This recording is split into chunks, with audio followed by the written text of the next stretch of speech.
बड़ खबर और चिंताजनक खबर आसुची पुरीरू जे नीति विलंब बाहरी पारुनी महाप्रसाद श्रीमंदिर में एबे पर्यंत अबढ़ा बाहरी पारि नाही।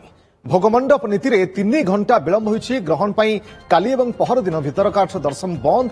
खुंटिया मेकअप एवं खुंटिया सेवायत दर्शन पाई अड़ी बसिछंती। फल नीति 3 घंटारू अधिक समय धरी विलंबित होईछि। गोविंद द्वादशी रे महाप्रसाद पाई अपेक्षा करिसेंती श्रद्धालु माने। श्रीमंदिर बाहर अपेक्षा करिसेंती शताधिक श्रद्धालु, किंतु नीति विलंब पाई असंतोष प्रकाश करिसेंती अनेक भक्त।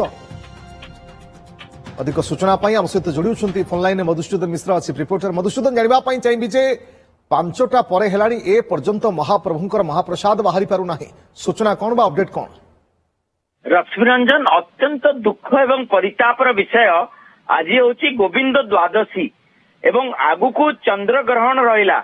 नीतिकांति को त्वरान्वित करिवार दायित्व रही है मंदिर सेवक मानक उपरे, किंतु देखंतु 5टा अतिक्रम करि सारलाणी ए पर्यंत महाप्रसाद भोग मंडप रे बाहरी पारिला नाही।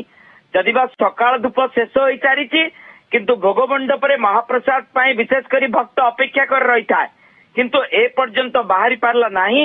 एबे जहा सूचना मिलुछि पुरीर जिलापाल जाई पहुंचिले एवं पूरा पूरी विस्तृत भावे आलोचना कले एवं आलोचना करी परवर्ती समय रे ए समस्या को समाधान करा जिवो पाई प्रतिश्रुति देले एवं किछि समय तळे बेस आरंभ हेछि एवं भोगमंडप उठिबो।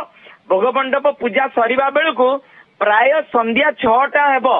तेणु एइतिरु ही चिंता करंतु जे किबळी भावे आज नीति प्रभावित हेछि एवं नीति विलंब हेछि एवं जेतु आगुको चंद्र ग्रहण रहिछि नीतिकांति को त्वरान्वित करिया पई छत्तीसा नियोग गुरुत्वपूर्ण बैठक बसिला।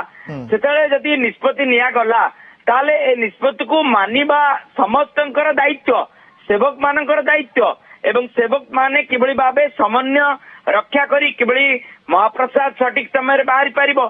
कारण 2 तारिख रु जदि नीति को त्वरान्वित करा जिवो नाही ताले केउटी न केउटी चंद्र ग्रहण दोल पूर्णिमा से दिन प्रभावित हबो। तेणु ता पूर्व छत्तीसा नियोग रे निष्पत्ति निया गला जे नीति को त्वरान्वित करा जिवो, किंतु केउटी न केउटी देखंतु जे किबळी भावे महाप्रसाद पाइबा पाई केते विलंब घटिला। भोग मंडप ए पर्यंत होई नाही एवं एइथिरु ही स्पष्ट होउची केउटी न केउटी समन्वयर घोर अभाव कि नीति प्रशासक जो भली भावे समन्वय रखिबा कथा सेवायत मानक सहित।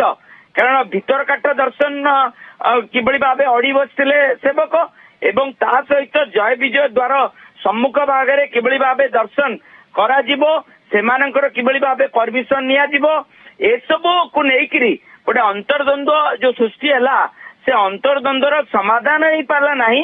किंतु नीति को त्वरान्वित करिया पई जिलापाल जे पहुंचिले एवं नीति की त्वरान्वित करचंती एवं जिलापाल निजे श्रीमंदिर भीतर रहिचंती जहा आम पाखरे सूचना रहिछि एवं भोगमंडप आउरी 1 घंटा समय लागिबो।